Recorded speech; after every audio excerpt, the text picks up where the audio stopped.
Guys, welcome back to the channel. Today we're going to talk about Instagram ads. Now, before I start this video, I do want to mention that I'm not an expert in Instagram ads. My expertise lie in photography and videography. That's probably why most of you guys are here.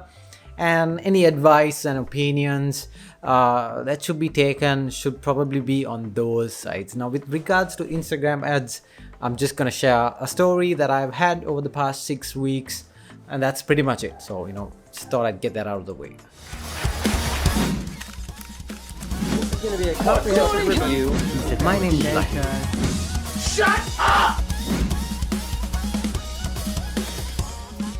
Now, the reason I'm making this video is over the past 6 weeks, I ran 2 ad campaigns promoting my socials and accumulated a little over 5,000 followers by spending a total of $160. Now, for those of you who don't want to watch a long ass video, in a nutshell, I wouldn't recommend it because as soon as I stopped as soon as I stopped running the ad, I started seeing my following going down, and by the time this video comes out, it may have dipped under 5,000 followers as well. So you know what, even though I celebrated the whole hitting 5,000, it's kind of like those athletes that celebrate too early and then you know the rest. So in a nutshell, you're going to attract a lot of follow accounts, and you're going to attract a lot of people who expect you to give things for free and give you gear and stuff like that. So you're going to be disappointed, or you're going to disappoint them and they're going to be mad and they're just going to leave soon after, right? So keep that in mind. In a nutshell, it's not a great idea to build a brand or create a following. Now, why is this such an interesting topic for me, at least? Now, Instagram ads are, perfect for, selling a product or a service, right? But it's not necessarily a good tool to use if you're trying to create a brand or, build a following. The reason I'm saying that is because, even though I run ads for my business or for my freelance, I am also somebody who receives ads, and when I get hit with ads, or when most of us get hit with these ads, we kind of get annoyed, or we immediately swipe away, and we get slightly annoyed. There's this negative shtick about like seeing Instagram ads, unless it's something that you're keen or interested in already, that you want to purchase or that you want to sign up for. Unless it's a situation like that, ads are sort of detrimental to creating a brand or a following, right? Or if you're trying to grow your account as a vlogger or a blogger, it's kind of never going to work. So based on that, let's talk about my ad portfolio. In other words, all the ads that I have run that actually have not really brought in that much value, or I've just flushed like the money down the drain, right? So in between 2015 and end of 2019, I've spent approximately about $450 on Instagram ads, and to my immense disappointment, I didn't really see an increase in my following or increase in repeat engagement, right? And I'm pretty sure a lot of you guys, or my OG followers, have noticed this with their ads, which is why I got a lot of questions regarding this when these ads started working for me.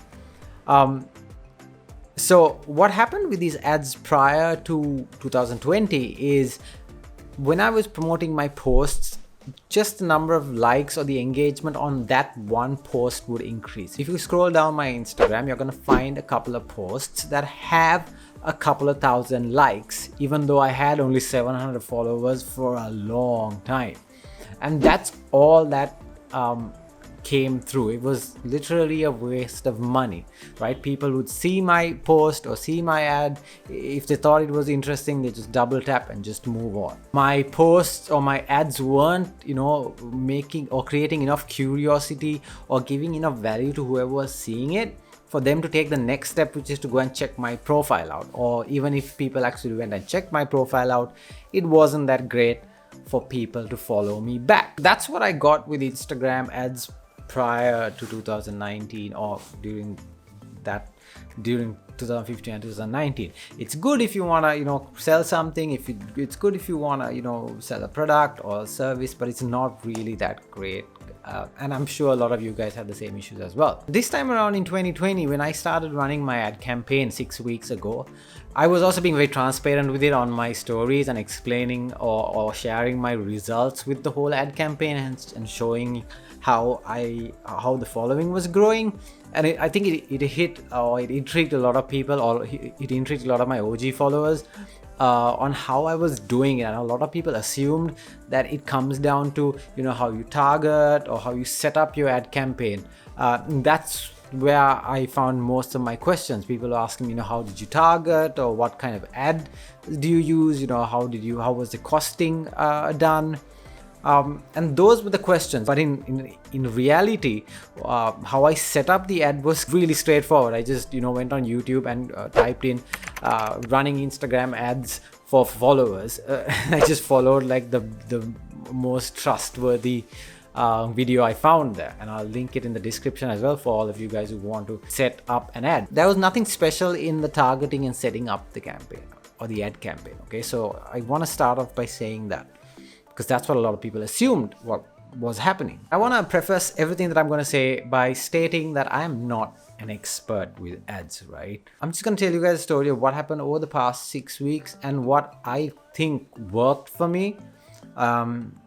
And I'm going to just walk you through everything that I did that led to today, where you're watching this, where, you know, I do have a slightly significant following than I used to have maybe at the start of the year. In the beginning of the year, I, you know, had a bit of an epiphany, or I don't know if that's even the right word. I had a bit of an awakening that all the videos and the vlogs and all my videos with my opinions and thoughts and how people should live their lives, people didn't really care about that shit. Apart from your immediate friend circle, nobody really cares about anything that you do. All right, and that's what all these other big YouTubers constantly keep saying. You need to give value to the people that are coming to your profile. So I started thinking about that, and I immediately started making more very straightforward how-to videos or tutorial videos on how to, you know, take better pictures with your phone, the lighting that I use, the gear that I have, how I built my gear up to now, how to become a freelancer. So I was creating tutorial-based videos. And trying to, you know, get people to watch it, because I know that there's a need for creating videos for YouTube and for Instagram right now. It's the thing, and I've been doing it for all these companies and brands, and that is my, you know, my freelance thing. And I decided, you know what, I have a camera, I'm good at making videos, I'm just gonna make really decent tutorials. So started doing that, and a lot of people started, you know, engaging with it. I started getting DMs or messages, you know, people who I haven't spoken to in years started messaging me and asking me how I pull these things off or how I made these videos. And all these conversations were happening around me teaching photography or me teaching videography. And I was like, you know what, this is a good formula, right? It wasn't about, you know, how a certain destination was by looking at my travel vlogs, or, you know, like by looking at my, you know, other unboxings and stuff like that. It wasn't about that. It was about what I was good at, which was photography and videography. And somewhere in March, I started doing the podcast. Now, the podcast nowadays is like, you know, like when everybody says maybe 5-6 years ago, we need to start a band. Now everybody's like, let's start a podcast. And I really wanted to start a podcast. So I did start that in March. And through associating these guys, or through my guests, I did get a tiny, like a slightly bigger audience as well. And then it started growing organically. When I start seeing this bump in views, like, you know, I used to usually get about 100 to 150 views a month, and it started increasing to 300, 400, 500. And I then started considering, okay, you know what, maybe I should think about ads, because one of the guests on my podcast was the guy from Sneaker Tab, Kamaj Silva, and he said that Instagram ads are good as long as you supplement it with organic growth as well. And you know, I was like, okay, you know, it's time I considered going back to looking at ads, even though it had, you know, failed me entirely over the past couple of years. That's for paid ads, but you have to supplement it with organic. You definitely have to supplement it with organic. You should post at least twice a day. So that's essentially the first pillar. That is the foundation that you need, in my opinion, or that's what I've seen that supplements the second pillar, which is the ad itself. So I made 2 Instagram story ads. If you're a small business owner and you don't have the money for professional photos, or if you just want bangers for your Instagram, you don't need these expensive cameras. All you need is your phone, and I'll show you the rest. Follow me on my socials. If you are trying to kickstart your business, basic animation skills and learning to take professional pictures like these with your smartphone are essential skills. Swipe up and I'll show you how it's done. As you would have noticed, they are especially curated for Instagram stories. Now, this is very important. In the past, I didn't really pay much attention to ads that I was running, so I was basically wasting my own money.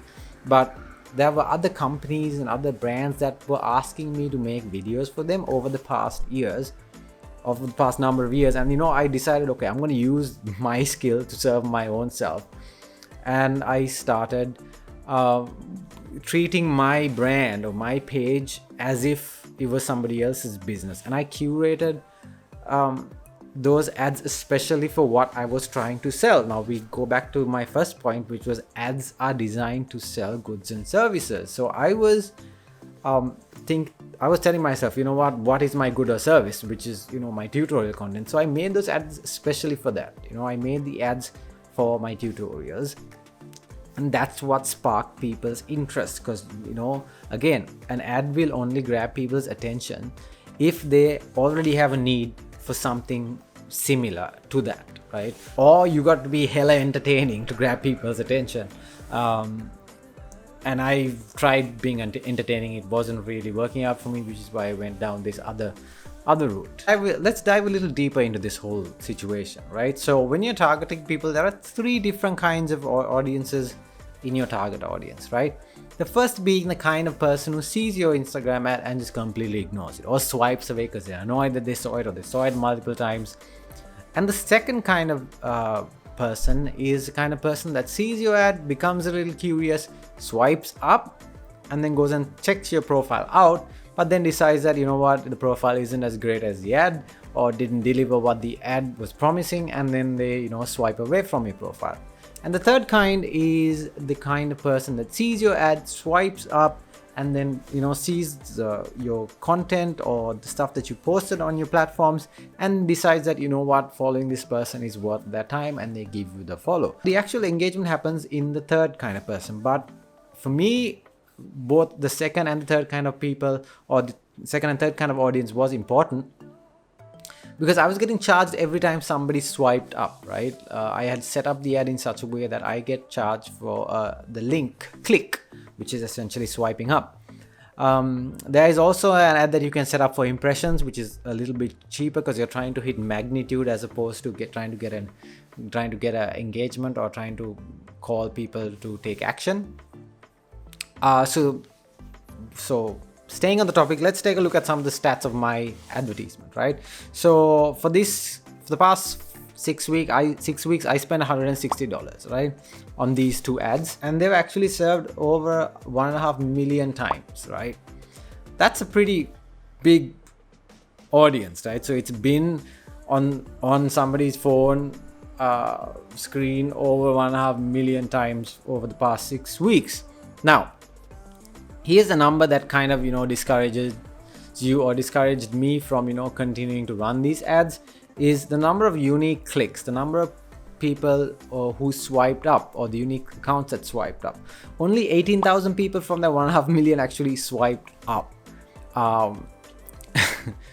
which then kind of discourages you from running these ads, because you can see the percentage from that. And from those 18,000 people that clicked, came to my profile, only 4,000 to 5,000 people actually thought it was worthwhile giving me a follow back. So then it kind of makes you think about the kind of value that you're actually giving in your profile as opposed to what you're promising on the ad. So, which is why, as I said in the beginning, it doesn't make sense to spend that much money and to see what the percentage of in terms of return is, right? So even though this percentage is really low, it was a huge bump as opposed to spending $450 prior to this whole campaign. in the previous years and seeing zero growth. So there was definitely something that I learned, and then I also learned from this that I am promising a lot in my ad, which is getting a considerable amount of people, but then I also need to now work on upping the quality or upping the value that some of my videos give back. So that is a good takeaway from this whole exercise. Another downside that was slightly frustrating is because when I was running these ads, I easily got about 30 to 40 messages a day. You can ask the people that I was hanging out during that time with. I was constantly replying on my phone, and luckily I had all those videos made prior, so that whenever people asked me questions about photography, I could just send them the video, right? If they were asking me how I edit pictures, I had a video for that. If they were asking me how I take pictures with my phone, I had a separate video for that where I did a professional photo shoot using a phone, right? So I had stuff like that, so I was just sending them links. But my god, there were so many people that wanted a follow back, right? They are called follow for follow accounts, where they follow you and then they expect you to follow them back, and they DM you saying, hey bro, follow me back because I followed you. And when you don't, they unfollow you in a couple of days. And I'm pretty sure I may have lost at least 4,000 to 5,000 people like that. Because as I was gaining followers, I was also losing them simultaneously. And also, because I put a lot of effort into my ad, people probably thought that I'm this bougie guy that had a lot of money and had a lot of free stuff to give away. And people were asking for free phones and all of that. So obviously I had to disappoint them. Some of them were very rude and just left. You really don't want to surround your circle with that kind of people anyway. But there is a downside where you attract that kind of audience, because you're serving your ad over a million times, and you're bound to attract people like that and get harassed slightly here and there. So yeah, that's essentially what happened for the past 6 weeks. And I'm never going to talk about my Instagram following ever again, because I've spoken about it at length. And to be honest, 5,000 followers isn't a big deal in the grand scheme of things. I know there's a huge culture right now going around that even if I help one person, or even if I help a tiny amount of people, there is a trend that's going on that's motivating people to do, and that's good. But in the grand scheme of things, I do have a day job. I do have a freelance gig that I'm handling, and the social media thing is a passion project. It's not paying for the bills at the moment, at least. And there are so many other people that have hundreds of thousands of followers and have so much power with influencing people. They don't even talk about their following, right? And me talking about this tiny number makes me slightly nervous about myself, but still. Yeah, so I'm probably never going to talk about this again. I'm definitely doing animation tutorials and tutorials about how to make ads like that, because that's where what I'm good at, and that's where my expertise lie. So definitely subscribe and like this video in hopes of content like that. And yeah, I'll see you guys in the next one.